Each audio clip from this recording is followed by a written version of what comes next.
Sepanjang akhir abad ke-19 hingga pertengahan abad ke-20, di negeri kincir angin pernah berkuasa seorang perempuan nan cantik jelita. Paling tidak, kecantikannya mampu meluluhkan hati Duke Henry of Mecklenburg-Schwerin, yang kemudian menjadi pendamping hidupnya. Bukan saja cantik dalam arti fisik, lebih dari itu, perempuan yang berkuasa selama lebih dari setengah abad ini juga punya hati yang cantik. Paling tidak, itulah yang dirasakan oleh rakyatnya, meski di bawah kekuasaannya pula, dia serta pendahulunya sempat menjadikan banyak negara di benua Asia, tak terkecuali Indonesia, sebagai wilayah jajahan atau koloni. Ya, dia adalah Ratu Wilhelmina dari Belanda. Di bawah kekuasaannya, Wilhelmina mampu mempersatukan rakyat Belanda yang kala itu syarat akan perpecahan akibat berbagai konflik kepentingan, sekaligus melawan fasisme Nazi Jerman pada masa Perang Dunia II. Namun, siapa sangka jika ratu yang cantik dan hebat itu, konon pernah jatuh cinta pada seorang sultan dari salah satu kerajaan atau kesultanan di Nusantara. Sudah barang tentu Sang Sultan ini bukanlah sosok sembarangan. Siapa beliau dan bagaimana kisah selengkapnya? Dirangkum dari berbagai sumber, simak ulasannya berikut ini.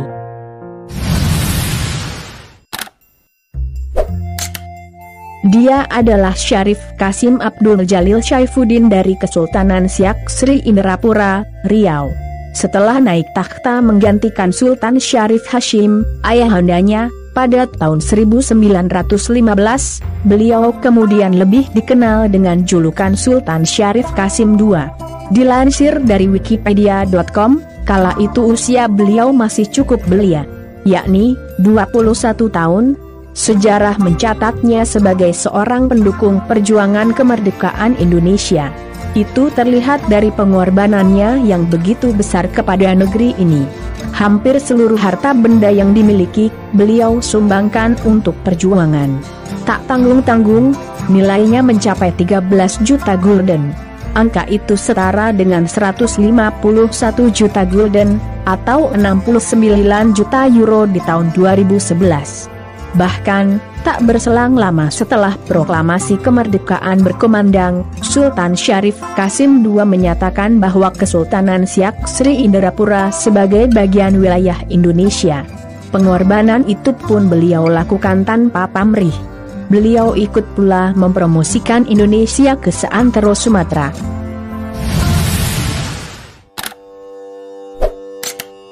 Menariknya, perjuangan Sultan Syarif Kasim II dalam melawan kolonialisme Belanda sudah dimulai sejak awal dirinya naik takhta. Namun, perjuangannya ini semakin sulit nan berliku lantaran Traktat Siak yang sangat menguntungkan Belanda. Dikutip dari laman Tirto, 23 April 2020, Traktat Siak merupakan konsekuensi pahit yang harus diterima Sultan Said Ismail, kakek buyut Sultan Syarif Kasim II, karena meminta bantuan Belanda untuk mengusir Inggris dari Riau, pada pertengahan abad ke-19. Pasca berhasil mengusir Inggris, praktis Kesultanan Siak Sri Indrapura menjadi koloni alias jajahan Belanda. Dan itu sudah berlangsung lebih kurang setengah abad, sejak Sultan Syarif Kasim II naik takhta. Nyatanya Traktat Siak memang sangat-sangatlah merugikan Kesultanan Siak Sri Indrapura. Bagaimana tidak? Menurut Adila Suwarno dan kawan-kawan dalam Siak Sri Indrapura yang dikutip tirto.id, 27 Juli 2017, setelah berhasil mengusir Inggris dari Siak Sri Indrapura, kepada kakek buyut Sultan Syarif Kasim II, Belanda meminta 12 daerah taklukan Siak, meliputi Kota Pinang, Pagarawan, Batubara, Badagai, Kualiluh, Panai, Bilah, Asahan, Serdang, Langkat, Temyang, serta Deli.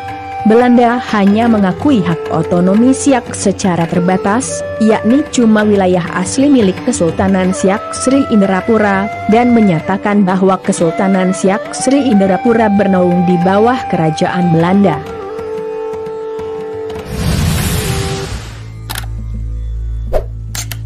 Dengan traktat itu, Belanda benar-benar menggunakan pengaruhnya untuk membatasi gerak Kesultanan Siak Sri Indrapura.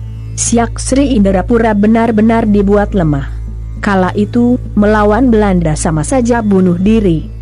Selain tak punya bala tentara yang kuat, peralatan perang Kesultanan Siak Sri Indrapura di bawah kekuasaan Sultan Syarif Qasim II pun kalah jauh dibanding peralatan perang yang dimiliki serdadu Belanda.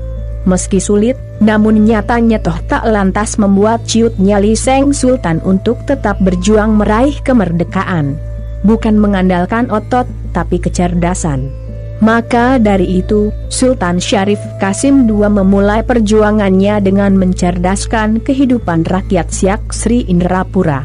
Ia punya pandangan bahwa orang Belanda mampu melangkah lebih jauh, salah satunya berkat faktor kecerdasan. Hal macam ini bisa diperoleh melalui pendidikan yang baik.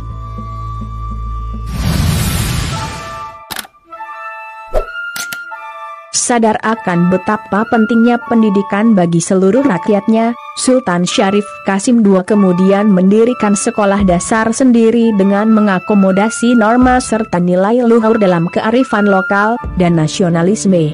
Sekolah dasar itu lantas beliau beri nama Madrasah Taufikiyah Al-Hashimiyah. Sekolah ala Sultan di Siak ini resmi berdiri dan beroperasi pada tahun 1917. Pasalnya, kala itu, tak sembarang orang boleh mengenyam pendidikan di Hollandse Inlandse School atau HIS milik Belanda. Selain anak-anak Eropa dan peranakan Tionghoa, hanya anak bangsawan, orang kaya atau terkemuka dari golongan pribumi saja yang boleh masuk HIS. Dengan berdirinya madrasah tersebut, praktis semua anak-anak Siak dari kalangan bawah sampai atas dapat mengenyam pendidikan dasar. Menariknya lagi, perjuangan itu tak beliau lakukan sendiri. Ada Syarifah Latifah, Seng Permaisuri, yang dengan setia mendampinginya.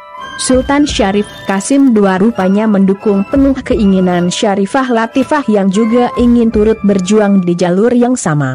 Jika Seng Sultan fokus pada pendidikan bagi anak-anak pria, di sisi lain ada Seng Permaisuri yang fokus akan kebutuhan pendidikan bagi anak-anak perempuan. Walhasil, berdirilah Sekolah Kepandaian Putri Latifah School pada 1926. Namun sayang, takdir tak membolehkan Syarifah Latifah untuk terus berjuang. Belum genap setahun Latifah School berdiri, Seng Permaisuri keburu meninggal dunia.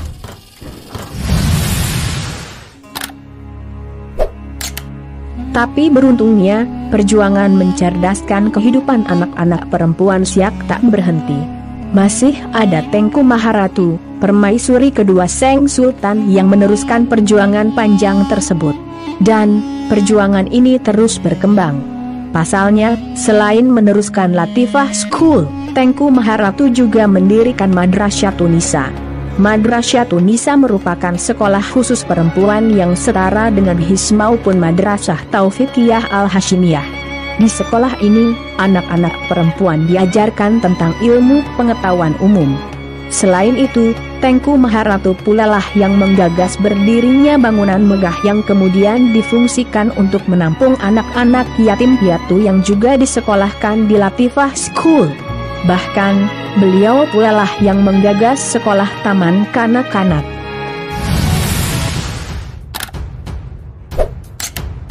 Perjuangan itu pun akhirnya berbuah manis. Rakyat Siak mulai sadar akan pentingnya meraih kemerdekaan dan melepaskan diri dari penjajahan. Kebijakan Sultan Syarif Qasim II yang menolak kerja paksa oleh penjajah pun mendapat dukungan dari rakyat. Beliau pun semakin dicintai rakyatnya. Nah, kesuksesan ini rupanya menarik perhatian Ratu Wilhelmina. Konon, Ratu Wilhelmina sampai sempat menaruh hati pada Sultan Syarif Qasim II. Diberitakan detik.com, 20 Januari 2017, secara pribadi, Ratu Wilhelmina pernah mengundang Sultan Syarif Qasim II ke Belanda untuk menghadiri pesta ulang tahunnya. Sultan pun memenuhi undangan tersebut, dan mendapat sambutan yang luar biasa meriah di Belanda. Boleh jadi, pada momen itulah Ratu Wilhelmina dan Sultan Syarif Qasim II bertatap muka secara langsung. Dengan ciri fisik perpaduan antara keturunan bangsawan Melayu dan Arab, Sultan Syarif Kasim II memang bisa dengan mudah membuat wanita di zaman itu jatuh hati padanya.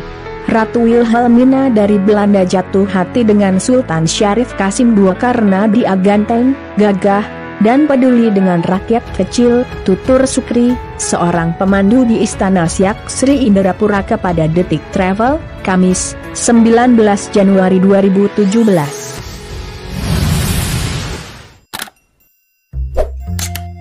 Menariknya lagi, Ratu Wilhelmina juga sampai meminta dibuatkan satu patung Sultan Syarif Kasim II untuk dikirimkan ke Belanda. Sebagai gantinya, Ratu Wilhelmina mengirimkan satu buah patung dirinya, yang kemudian disimpan di Istana Kesultanan Siak Sri Indrapura. Jadi di zaman itu Ratu Wilhelmina meminta patung Sultan Syarif Kasim II dikirim ke Belanda. Sultan kemudian dikirimi patung Ratu Wilhelmina sebagai gantinya. Jadi mereka saling bertukar patung diri sendiri, ujar Sukri. Sampai kini, patung Ratu Wilhelmina masih tersimpan dengan baik di dalam Istana Siak, begitu pula dengan patung Sultan Syarif Kasim II yang sampai saat ini juga masih tersimpan baik di negeri Belanda. Semoga ada hikmah serta pelajaran berharga yang dapat kita petik dari video kali ini. Sampai jumpa lagi di video menarik lainnya dari kanal ini. Jangan lewatkan juga video terbaru dari kanal Yuda Putra Kusuma. Salam sejahtera selalu buat Anda sekalian. Terima kasih.